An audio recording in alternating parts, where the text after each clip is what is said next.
Taste the Daily. Krithika madam, இப்போ என்னன்னா இந்த பழைய ஓய்வூதிய திட்டம் கிடைக்கும் அப்படிங்கிற ஒரு நம்பிக்கையில் நாங்கள் இருந்தோம். ஆனால் இப்படி எங்களை குழப்பறாங்களே அப்படிங்கிற அந்த அரசு ஊழியர்களுடைய மனநிலை உண்மையாலுமே திமுக மேலே இருக்கிற அந்த கோபத்தை இன்னும் ஜாஸ்தி படுத்திடுச்சா? அதாவது வந்து எல்லாருமே சொல்லிட்டாங்க, டெக்னிக்காலிட்டிஸ் ஆஃப் த ஸ்கீம் வந்து எல்லாருமே சொல்லிட்டாங்க.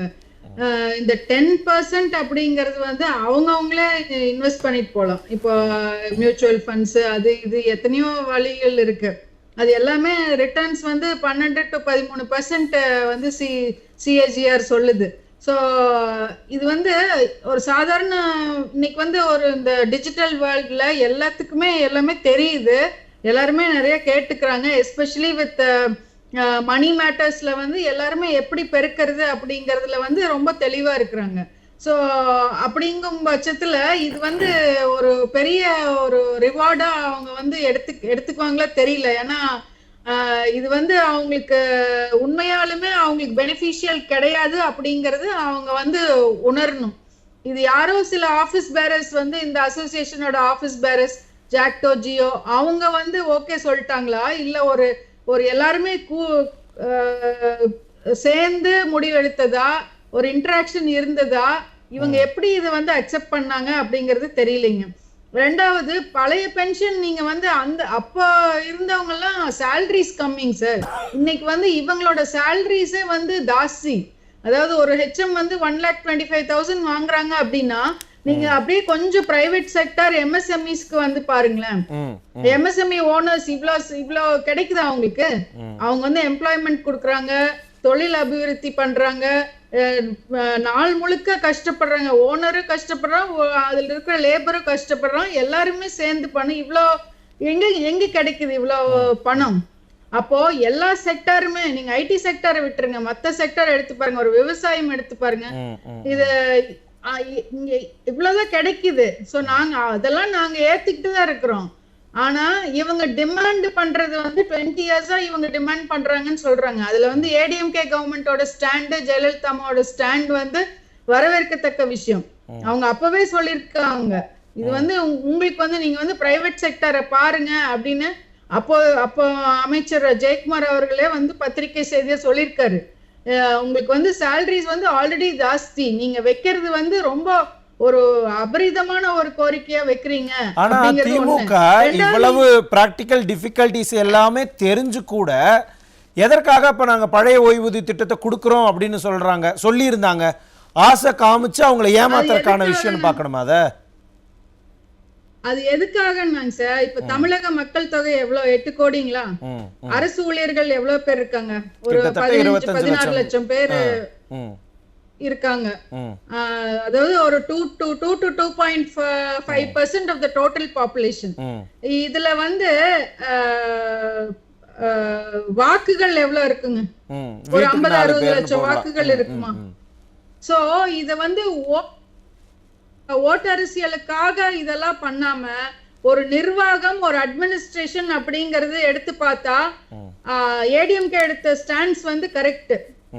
ஏன்னா இன்னைக்கு வந்து எல்லாருமே லெவல் பிளேயிங் ஃபீல்ட்ல தான் இருக்கிறோம். உங்களுக்கு இருக்கிற புரியுது. இப்ப திமுக இல்ல, இப்ப இந்த ஆட்சியில் என்னன்னா, நீங்க தேர்தல் வாக்குறுதி கொடுத்தீங்க, ஆனா அதை நிறைவேற்றல. இப்ப அடுத்தது எலெக்ஷன் வரப்போகுது. இதே மாதிரி நீங்க ஏதாவது வாக்குறுதிகளை கொடுத்துட்டு அடுத்த தடவை நீங்க ஏமாத்திடுவீங்க அப்படிங்கிற ஒரு எண்ணம் தானே திமுக மேல மக்களுக்கு இருக்கும். அவங்க மேல இருக்கிற நம்பிக்கையெல்லாம் இழந்திருப்பாங்க இல்லையா?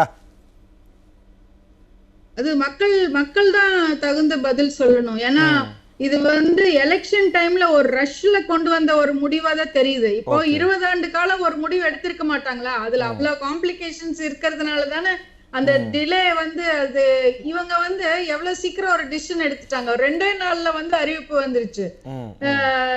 சோ இது வந்து நிறைய விஷயங்கள், அந்த இந்த நாட் ஓன்லி சாலரிஸ், பென்ஷன்ஸ், நிறைய விஷயங்கள் வந்து அவங்களுக்கு வந்து குறையா இருக்குங்க சார்.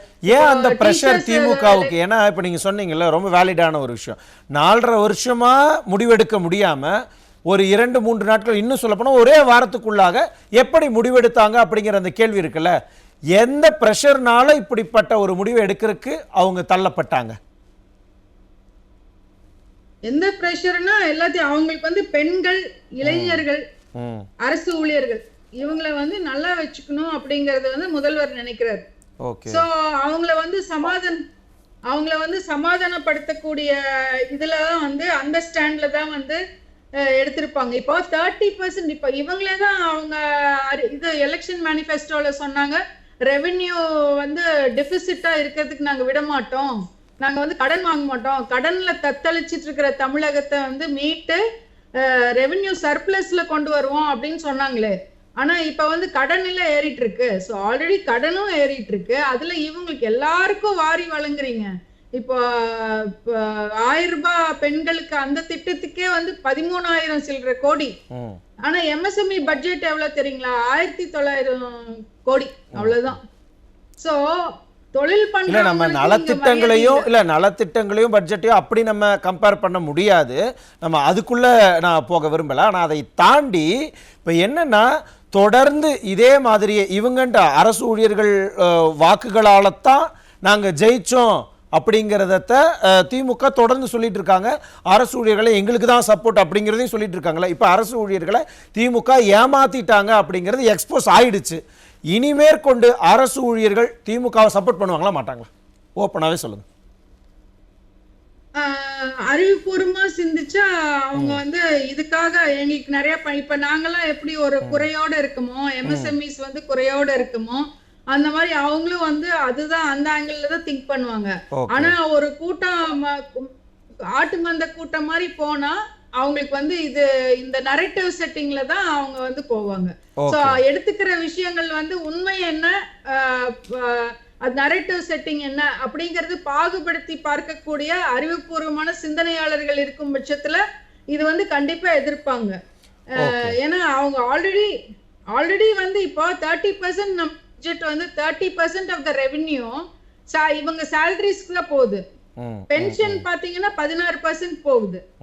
ஆமா, அதுக்கப்புறம் நம்ம வாங்கின கடன் 7% போகுது. சோ மிச்ச சொற்ப தொகை வந்து ஒரு 30% நல்வாழ்வுக்கு வந்து என்ன திட்டங்கள் அதெல்லாம் புரியுது. ஆனா அரசு ஊழியர்களுக்கு அப்படிங்கிறது வழி வழியாக நம்ம அதெல்லாம் பார்த்துட்டு தான் இருக்கிறோம். ஏன்னா அந்த பியூரோக்ரசி இருந்ததுனா தான், அரசு ஊழியர்கள் இருந்தாங்கன்னா தான் எல்லாமே இந்த சிஸ்டம் கரெக்டா இருக்கும் அப்படிங்கிறதுக்காக தான் அவங்களுடைய சேலரி எல்லாம் நம்ம அதை ஃபிக்ஸ் பண்ணி வச்சிருக்கிறோம். நம்ம அந்த விவாதத்துக்குள்ள போக தேவையில்லை இந்த இடத்துல. ஆனால் அதை தாண்டி திமுக ஏன் மறுபடியும் இந்த அரசு ஊழியர்களை ஏமாற்ற பார்த்து இப்ப ஏமாத்திருச்சு அப்படிங்கிற அந்த விவரங்களை இன்னும் விரிவாக நம்ம பேசலாம். கிருத்திகா மேடம், ரொம்ப சுருக்கமா உங்களுடைய இறுதி கருத்தை வச்சிருங்க. இப்போ வில்சன் சார் சொன்ன மாதிரி சென்ட்ரல் கவர்மெண்ட் அவங்க நேஷனல் பென்ஷன் ஸ்கீம்ல இவங்க 10% போட்டா கவர்மெண்ட் வந்து 14% போடுறாங்க. சோ அதுதான் வந்து பெனிஃபிஷியல். சோ அந்த மாதிரி இங்க எதுவுமே ஒரு தெளிவா இல்லையே, எவ்வளவு % இவங்க போட போறாங்க அப்படிங்கறது தெளிவா இல்ல. இது வந்து அவசரமா எதுவுமே வந்து உடனே வந்து கவர்மெண்ட் இப்படி நான் உங்க ஸ்வீட் கொடுத்து கொண்டாடுற அளவுக்கு இதுல வந்து ஒண்ணும் இல்ல அப்படிங்கறத அவங்க புரிஞ்சுக்கணும். ரெண்டாவது, நிறைய டிஸ்பாரிட்டிஸ் இருக்கு. இப்ப கான்ட்ராக்ட்ல அதாவது எடுக்கிற லெக்சரர்ஸ்க்கெல்லாம் வந்து ஒரு 30,000 40,000 சேலரினா பெர்மனண்டா இருக்கிறவங்களுக்கு 1,25,000 அந்த மாதிரி சேலரி இருக்கு. சோ அவங்களுக்குள்ளேயே நிறைய அந்த டிஸ்பாரிட்டிஸும் வந்து நிறைய இந்த அட்மினிஸ்ட்ரேட்டிவ் கொலாப்ஸ் அங்க வந்து நிறைய இருக்கு. அதுக்குதான் நிறைய பேராசிரியர்கள் போராடிக்கிட்டு இருக்காங்க, இடைநிலை ஆசிரியர்கள் அதுக்கு தான் போராடிட்டு இருக்காங்க, சம வேலைக்கு சம ஊதியம் கொடுங்க அப்படின்னு. ஆனாலும் போராடினா கூட அதை தூக்கி அவங்களை அப்புறப்படுத்துறது, கொண்டு போய் இங்க போராடினா கிளாம்பாக்கத்தில் கொண்டு போய் பஸ்ல இறக்கி விட்டுட்டு வரதை தான் அவங்க பண்ணிக்கிட்டு இருக்கிறாங்க. சோ இதெல்லாம் இந்த பென்ஷனோட சேர்ந்து இந்த மாதிரி நிறைய பிரச்சனைகள் இருக்கு. 100 பேஷண்ட்டுக்கு 2 நர்ஸ் தான் இருக்கிறாங்க அப்படின்னா ரெக்ரூட்மெண்ட்ஸ் எல்லாமே வந்து இவங்க நிறுத்தி வச்சிருக்காங்க. அரசு வேலை இது வந்து நிறைய இடங்கள்ல வந்து இனி ஃபில் ஆகாம இருக்கு. அந்த எல்லாத்தையுமே கான்ட்ராக்ட் பிரைவேடைஸ் பண்ணிட்டு போறதுனால இங்க நிறைய குழப்பங்கள் வந்து தேங்கி நிக்குது. சோ இது எல்லாமே வந்து கிளியர் பண்ணக்கூடிய அவகாசம் கூட இந்த கவர்மெண்ட்டுக்கு இருக்கா என்னன்னு தெரியல. ஏன்னா டுவர்ட்ஸ் எண்ட் வந்துட்டாங்க. சோ அதனால எல்லாரையுமே சாட்டிஸ்ஃபை பண்ணணும்னு சிஎம் நினைக்கிறாரு. ஆனா கடைசியில என்ன ஆக போகுதோ தெரியலைங்க சார். காலம் தான் பதில் சொல்லும். கண்டிப்பாக காலம் பதில் சொல்லும். ரொம்ப காலம் கூட கிடையாது, வெகு சில நாட்களே இருக்கு. பொறுத்திருந்து பார்க்கலாம் என்ன நடக்க போகுது அப்படிங்கறத.